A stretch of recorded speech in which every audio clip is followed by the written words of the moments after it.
Hello there, it's Sean Moran here, and today I'll be giving you one or two tips on how to source, how to find, how to track down decent quality academic papers. And we're going to start with a quotation from the British philosopher Bertrand Russell. Here's what he said.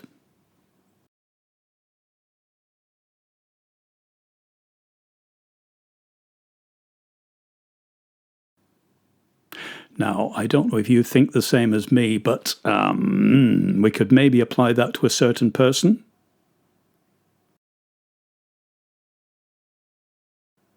Actually, Bertrand Russell did not say exactly what's in this quotation, so let's first of all track down what he did say, and here it is.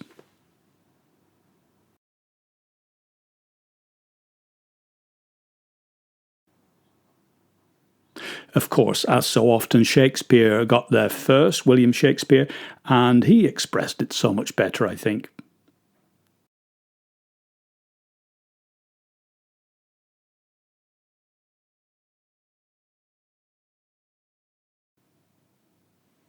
You maybe recognise this phenomenon from everyday life. It's certainly a problem in management in which overconfident idiots are often promoted. Yes, you've seen it too, have you? This effect has a name now. It's called the Dunning-Kruger effect. There was a seminal paper published in the year 2000 by Justin Kruger and David Dunning. The title of the paper was Unskilled and Unaware of It. How difficulties in recognizing one's own incompetence lead to inflated self-assessments. Now, I found it from ResearchGate. ResearchGate is quite a good source. I think you maybe have to sign up first, but it is free. I often find things from there, so that's one place to go, ResearchGate. Now, this effect has made them famous. The effect identified by Russell, Shakespeare, and in Ireland, Yeats, is now known as the Dunning-Kruger effect. Well, let's say we want to know more about this effect. We want to know why so many institutions promote power-crazed half-wits to positions of authority. We conjecture that a combination of the Dunning-Kruger effect and the Peter Principle has led to disastrous management appointments. We track down the original paper, what's called the seminal paper, easily enough, so let's find out some more about the Dunning-Kruger effect. Google Scholar is a good place to start. Let's have a look. Bingo! Almost 16,000 results. Now that's too many. Let's try limiting the date. We limit it to 2015 to 2020. 2015 to 2020.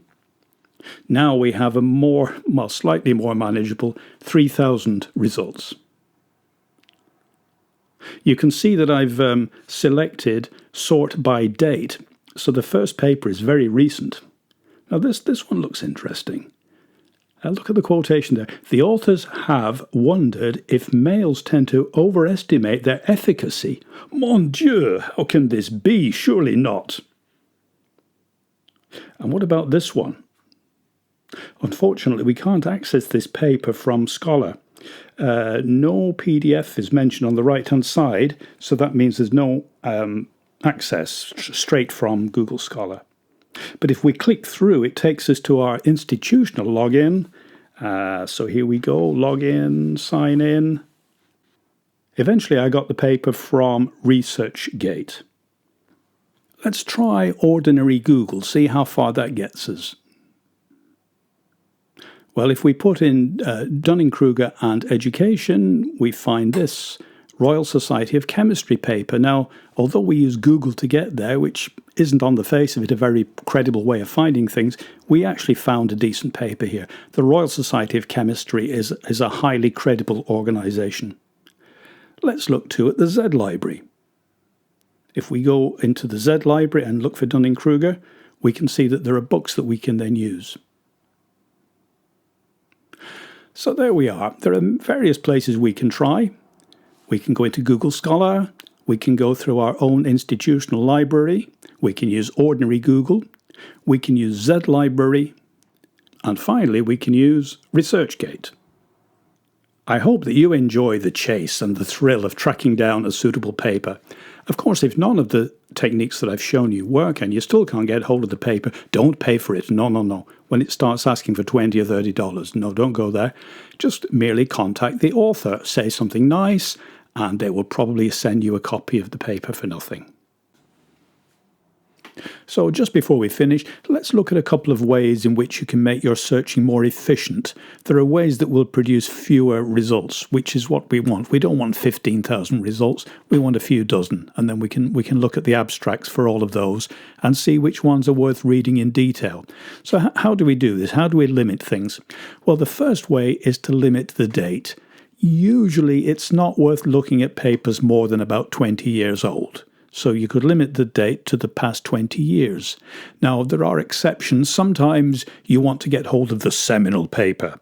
That's the paper that kicked off this whole field, in which case you would go beyond 20 years if necessary. But typically, limit it to the last 20 years, or in some cases, the last 5 years, if it's a rapidly moving field.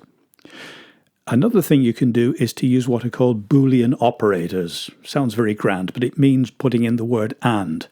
Now, some search engines need you to put the search terms in speech marks, in double quotes. So you might put, quote, Dunning-Kruger and, quote, high schools, for example. That will just find papers that refer to the Dunning-Kruger effect and to high schools. Now, you might only get a few dozen papers that do that, which is exactly what you want. You want it to be manageable. Try using Boolean operators. Try using and. One thing that I always do is to select full text. When I'm searching, I want to see the entire paper. I want to see the full text of the paper, not just a reference. So I always tick the box that says full text, and then I'll get the full text. So there we are. I hope you enjoy the chase. I hope you enjoy the thrill of looking for that paper that's going to be a major breakthrough in your own research. Enjoy.